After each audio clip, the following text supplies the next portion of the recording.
ഭഗവാന് സ്വപ്നത്തിലൊരിക്കൽ ഇങ്ങനെ വന്നിട്ടുണ്ട്. അതായത് എനിക്ക് ഭയങ്കര സാഡായിട്ടൊരു സന്ദർഭം ഉണ്ടായിരുന്നു. അപ്പോൾ ഞാൻ നല്ലപോലെ പ്രാർത്ഥിച്ചായിരുന്നു, എന്തെങ്കിലും ഉണ്ടെങ്കിൽ എനിക്കത് എങ്ങനെയെങ്കിലും എനിക്കത് കാണിച്ചു തരണം എന്നുള്ളത്. പുറത്ത് വയ്ക്കുന്ന സമയത്ത് ഞാൻ ഓം നമോ ഭഗവതേ വാസുദേവായ എന്നിങ്ങനെ തിടമ്പ് നോക്കി ഇങ്ങനെ തൊഴുതുകൊണ്ട് നിൽക്കും. എനിക്ക് അത്രേ ഓർമ്മയുള്ളൂ. അപ്പോൾ പെട്ടെന്ന് അങ്ങ് ഈ തിരക്കങ്ങ് നിറഞ്ഞ സമയത്ത് ഒരാൾ പെട്ടെന്ന് എൻ്റെ മുന്നിൽ വന്നിട്ട് മറ്റ് ദൈവങ്ങളെ വെച്ച് നോക്കുമ്പോൾ പുള്ളിക്കാരനുമായിട്ട് വല്ലാത്തൊരു റിലേഷൻഷിപ്പ് നമുക്ക് തോന്നും. അതുകൊണ്ട് നല്ലതാണെങ്കിൽ എനിക്ക് സ്വപ്നത്തിൽ വരിക, അല്ലെങ്കിൽ എനിക്കത് വേണ്ട, അങ്ങനെ ഒരു രീതിയിൽ. പക്ഷെ ഭഗവാന്റെ ആ പ്രസൻസിൽ അന്നത്തേക്ക് ആ സ്വപ്നത്തിൽ വരികയും അപ്പോൾ എനിക്കെന്തോ വിശ്വാസമായി, കുറച്ചും കൂടെ നമുക്കെന്തോ ക്ലോസ് ആണ്.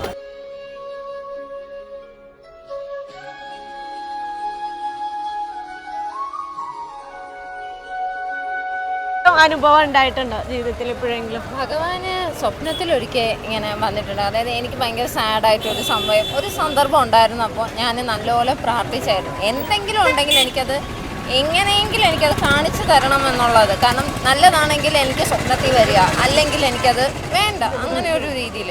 പക്ഷെ ഭഗവാന്റെ ആ പ്രസൻസിൽ അന്നത്തേക്ക് ആ സ്വപ്നത്തിൽ വരികയും അപ്പോൾ എനിക്കെന്തോ വിശ്വാസമായി, കുറച്ചും കൂടെ നമുക്കെന്തോ ക്ലോസ് ആണ്. മറ്റ് ദൈവങ്ങളെ വെച്ച് നോക്കുമ്പോൾ പുള്ളിക്കാരനുമായിട്ട് വല്ലാത്തൊരു റിലേഷൻഷിപ്പ് നമുക്ക് തോന്നും. അതുകൊണ്ട് എപ്പോഴും കൂടെയുണ്ട്. എല്ലാ വിഷമത്തിലും ഉണ്ട്, എല്ലാ സന്തോഷത്തിലും ഉണ്ട്, എല്ലാത്തിനും ഭഗവാൻ എപ്പോഴും കൂടെ ഉണ്ടാവാറുണ്ട്. തൊഴുതില്ല, തൊഴാൻ കയറണം. വന്നതേ ഉള്ളൂ ട്രിവാൻഡ്രത്ത് നിന്ന്. വന്നു കഴിഞ്ഞു, ഫ്രഷായി, ജസ്റ്റ് ഒന്ന് തൊഴാൻ കയറണം. എപ്പോഴും വരാറുണ്ടാവും? പറ്റുന്ന സന്ദർഭങ്ങളൊക്കെ വരാറുണ്ട്. അപ്പൊ ഭഗവാൻ കൂടെ തന്നെ ഉണ്ടാവട്ടെ, ഭഗവാന്റെ അനുഗ്രഹം ഉണ്ടാവട്ടെ. കുട്ടിത്വമല്ലേ ആള്, ക്യൂട്ട്നെസ് അല്ലേ, നമ്മളൊക്കെ കണ്ടതും വളർന്നതും കേൾക്കുന്നതും എല്ലാം. ഭഗവാനെ ഏത് ഭാവത്തില് കാണാനാ ഇഷ്ടം? ഉണ്ണിക്കണ്ണനായിട്ട് ആലിലെ കിടക്കണ കണ്ണൻ, അത് തന്നെയാണ് ഇഷ്ടം. അതെ, ആലിലെ കണ്ണൻ സ്വപ്നത്തിൽ കണ്ടത് അങ്ങനെ തന്നെയാണ്, ആ രൂപത്തിൽ തന്നെയാണ്. ഒരുപാട് സന്തോഷം.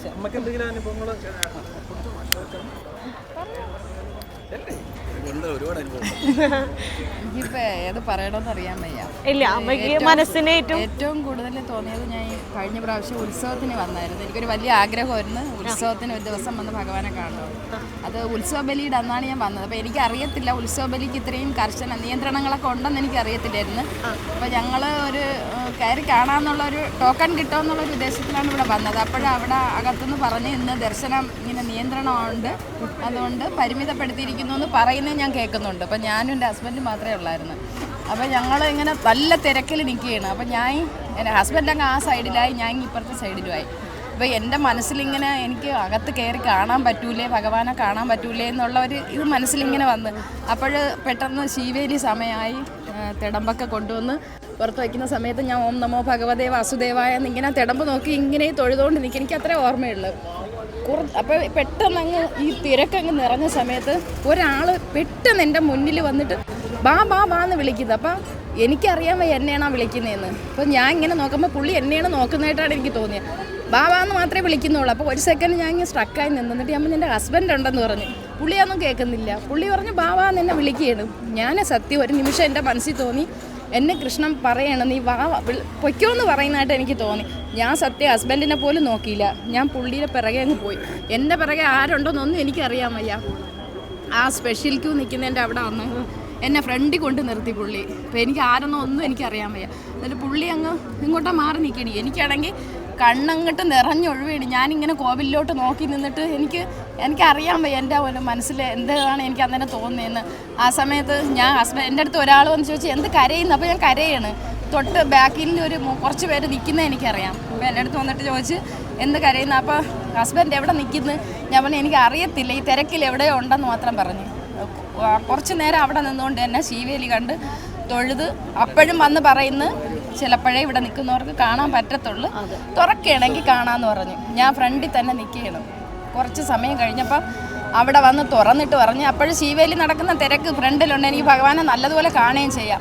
അപ്പോഴും വന്ന് തുറന്നിട്ട് പറഞ്ഞ് കയറാൻ പറഞ്ഞപ്പോൾ എൻ്റെ കയ്യിൽ ടോക്കണില്ല. പുള്ളി എൻ്റെ അടുത്ത് ചോദിച്ചു ഇവിടെ ടോക്കണെന്ന് ചോദിച്ചപ്പോൾ എൻ്റെ ഒന്നുമില്ല. ഞാൻ തിരിഞ്ഞ് ആ ആളിനെയാണ് നോക്കുന്നത്, ടോക്കൺ എന്നെ ഇവിടെ കൊണ്ട് നിർത്തിയ ആളിനെ. പെട്ടെന്ന് പുള്ളി പാഞ്ഞ് വന്ന് വേഗം വന്നിട്ട് എൻ്റെ അടുത്ത് കയറിക്കോ എന്ന് പറഞ്ഞ്. എനിക്കറിയത്തില്ല, ഞാൻ അങ്ങ് അമ്പലത്തിനകത്ത് അങ്ങ് ഫ്രണ്ടിൽ കൂടെ കയറി എനിക്കറിയത്തില്ല, അതൊരു പ്രത്യേക അനുഭവമായിരുന്നു. പുള്ളി എൻ്റെ കൂടെ വരുന്നതൊന്നും ഞാൻ അറിയുന്നില്ല. ഞാനിങ്ങനെ തൊഴുത് ഗണപതി ഭഗവാന്റെ അവിടെ ചെന്നപ്പോൾ എൻ്റെ അടുത്ത് വന്ന് പറയണം പുള്ളി, പിന്നെ പെട്ടെന്ന് തൊഴുതിട്ട് പിന്നീട് ഹസ്ബൻഡിനെ നോക്കാമെന്ന് പറയുന്നത്. അങ്ങനെ ഞാൻ അവിടെ നിന്ന് തിരിഞ്ഞ് വന്ന് തിരുമേനിയുടെ അടുത്തുനിന്ന് പിന്നീട് ഇതൊക്കെ വാങ്ങിച്ച് പട്ട് വാങ്ങിച്ച് ഞാൻ എൻ്റെ വീട്ടിൽ കൊണ്ടൊരു 4-5 പ്രാവശ്യത്തെ പട്ട് ഞാൻ അവിടെ സൂക്ഷിച്ചിട്ടുണ്ട്.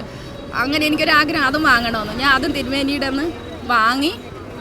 അന്ന് ഉത്സവ ബലിയുടെ തിരക്കുണ്ട് എങ്കിലും ഞാൻ ബാക്ക് വശത്ത് ചെന്ന് മുട്ടുകുത്തി നമസ്കരിച്ച് നന്നായി പ്രാർത്ഥിച്ചിട്ട് ആ വടക്കേ നട ഇറങ്ങുന്ന ഭാഗത്ത് അപ്പോൾ പുള്ളി പെട്ടെന്ന് എൻ്റെ അടുക്ക വരുന്നുണ്ട്. വന്നിട്ട് എൻ്റെ അടുത്ത് പറയുന്നു, യോഗം ഉണ്ടെങ്കിൽ കണ്ടിരിക്കും, ഇനി പോയി ഹസ്ബൻഡിനെ നോക്കാമെന്ന് പറഞ്ഞു. എനിക്ക് സത്യം പറഞ്ഞാൽ ഇറങ്ങിയിട്ട് ഞാനിങ്ങനെ ഈ കയ്യിൽ കിട്ടിയ കദളിപ്പഴവും ഇതും കൊണ്ടിങ്ങനെ ഓടെയാണ് ഹസ്ബൻഡ് എവിടെ നിൽക്കുന്നതെന്ന് പറഞ്ഞു. ഞാൻ കയറി കണ്ടെന്ന് പുള്ളി അറിയുന്നില്ലല്ലോ എങ്ങനെ കയറിയെന്ന്.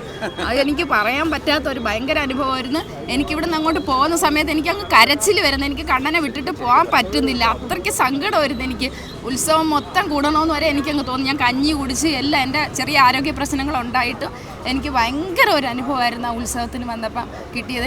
എനിക്ക് അറിയാൻ വയ്യ അത് എത്ര പറഞ്ഞാലും. ഞാനിവിടെ ഏതോ ഒരു ഓൺലൈനിൽ ഗുരുവായൂർ ഡിവോട്ടീസ് ഓൺലൈനിൽ അത് പങ്കുവയ്ക്കുകയും ചെയ്ത എൻ്റെ അനുഭവം ഒരിക്കലും എനിക്ക് മറക്കാൻ പറ്റത്തില്ല. ഇന്ന് എൻ്റെ മോൻ്റെ കുഞ്ഞിൻ്റെ ചോറൂണാണ് നാളെ. അപ്പം അതിന് കൂടാനാണ് കണ്ണൻ്റെ വന്നത്. വലിയൊരു ആഗ്രഹമായിരുന്നു, വന്നിട്ടുണ്ട്. കുഞ്ഞ് കരയുന്നോട് അവിടെ തന്നെ വെയിറ്റ്. ചോറൂണ് കഴിഞ്ഞോ? കഴിഞ്ഞില്ല, നാളെ രാവിലെ എല്ലാം ഭംഗിയായിട്ട് നടക്കട്ടെ. അങ്ങനെ അത് തന്നെയാണ് പ്രാർത്ഥന. ഒരുപാട് കൂടെ ഉണ്ടാവും, എപ്പോഴും ഭഗവാൻ കൂടെ ഉണ്ടാവും. തീർച്ചയായിട്ടും ആ ഒരു ഇത് തന്നെയാണ് ഉള്ളത് മനസ്സിൽ ഉണ്ടായിരുന്നു. ഒരുപാട് വിഷമങ്ങളിൽ നിന്ന് എനിക്ക് കയറി വരാൻ പറ്റിയത് ഭഗവാന്റെ ഒരു ഭയങ്കര കൃപ കൊണ്ട് തന്നെയാണ്. എനിക്ക് പറഞ്ഞാലും മതിയാവാത്തൊരു അനുഭവം തന്നെയായിരുന്നു. സന്തോഷം, ഞങ്ങൾക്ക് അത് കേൾക്കുമ്പോൾ സന്തോഷം. ഇതിവിടെ പറയാൻ പറ്റിയത് എനിക്ക് ഭയങ്കര സന്തോഷം. അത് എന്തോ നമുക്ക് എന്തോ വലിയ ഭാഗ്യമായിരുന്നു. എനിക്ക് അതൊരു അനുഗ്രഹം തന്നെയായിരുന്നു. എങ്കിലും എന്റെ കൃഷ്ണ എന്ന് പറഞ്ഞിട്ട് യൂട്യൂബിൽ കൃഷ്ണനുമായി ബന്ധപ്പെട്ടൊക്കെ ഇങ്ങനെ മാറി മാറി നോക്കാറുണ്ട്. കണ്ടുണ്ടാവും, വീഡിയോസ് നമ്മൾ സ്ഥിരം ഇടാറുണ്ട്. ശരി അമ്മ, ശരി ശരി ശരി. ഗുരുവായൂരപ്പനുമായി ബന്ധപ്പെട്ട അനുഭവങ്ങളും കഥകളും എത്ര പറഞ്ഞാലും തീരില്ല. അത്രത്തോളം ഉണ്ട് ഭഗവാന്റെ മഹത്വങ്ങൾ. എങ്ങനെയുണ്ടായിരുന്നു ഇന്നത്തെ ഈ അനുഭവ കഥകൾ? എല്ലാ ഭക്തർക്കും ഇഷ്ടപ്പെട്ടു എന്ന് കരുതുന്നു. കൂടുതലായും ഗുരുവായൂരപ്പനിലേക്ക്, നമ്മുടെ എല്ലാം പ്രിയപ്പെട്ട കണ്ണനിലേക്ക് നിങ്ങൾ കുറച്ചുകൂടി അടുത്ത് വന്ന് ഞങ്ങൾ കരുതുകയാണ്. ഭക്തജനങ്ങളുടെ, ഞങ്ങളുടെ ഏറ്റവും പ്രിയപ്പെട്ട ഭക്തരുടെ വിലപ്പെട്ട അഭിപ്രായങ്ങൾ അതെന്തു തന്നെയായാലും താഴെ കമന്റിൽ എഴുതുവാൻ മറക്കണ്ടാട്ടോ. ഒരു കാരണവശാലും മടിക്കരുത്. ഇനിയിപ്പോൾ ഒന്നും എഴുതാനില്ല എങ്കിൽ പോലും ഭഗവാന്റെ നാമങ്ങൾ എഴുതിക്കൊള്ളുക. നിങ്ങൾക്കും ഇതേപോലെ ജീവിതത്തിൽ ഉണ്ടായിട്ടുള്ള അനുഭവങ്ങൾ, കൃഷ്ണാനുഭവങ്ങളോ ആരാധിക്കുന്ന മൂർത്തികളുമായിട്ട് ബന്ധപ്പെട്ട അനുഭവങ്ങൾ എന്തെങ്കിലും ഉണ്ടായിട്ടുണ്ട് എങ്കിൽ താഴെ ഡിസ്ക്രിപ്ഷനിലും കമന്റിലും നമ്മുടെ ഒഫീഷ്യൽ നമ്പറില്ലേ, അതിലേക്ക് ഒരു മെസ്സേജ് അയച്ചാൽ മതി. അനുഭവങ്ങൾ ഞങ്ങൾ തീർച്ചയായും വായിക്കുന്നതാണ്. നമ്മുടെ ചാനലിലും അല്ലെങ്കിൽ വാട്സപ്പ് കൂട്ടായ്മയിലും ഒക്കെ ഇടുന്നതായിരിക്കും. അതെല്ലാം കേൾക്കുമ്പോൾ മറ്റുള്ള ഭക്തജനങ്ങൾക്കും ഒരു അനുഭൂതിയാണല്ലോ, അല്ലെങ്കിൽ അവർക്കും കൂടുതലായും ഭഗവാനിലേക്ക് അടുക്കുവാനുള്ള അവസരമാണ് ഇതുവഴി ഭക്തരൊരുക്കുന്നത്. അതുകൊണ്ട് ഒരിക്കലും മടിക്കേണ്ട. നിങ്ങളുടെ അനുഭവ കഥകൾ തീർച്ചയായും എഴുതി അറിയിച്ചു കൊള്ളുക. ശരി, അപ്പോൾ വേറെ ഒന്നുമില്ല. എത്രയും പെട്ടെന്ന് തന്നെ അടുത്ത ക്ഷേത്ര വീഡിയോകളും ഇതേപോലെയുള്ള കൃഷ്ണാനുഭവങ്ങളും വഴിപാട് കാര്യങ്ങളൊക്കെ ആയിട്ട് നമുക്ക് കാണാം. ഭഗവാൻ ആ കള്ളക്കണ്ണൻ എല്ലാ ഭക്തരെയും 2 കൈയും നീട്ടി ഈ വേളയിൽ അനുഗ്രഹിക്കട്ടെ എന്ന് പ്രാർത്ഥിച്ചുകൊണ്ട് നിർത്തുന്നു.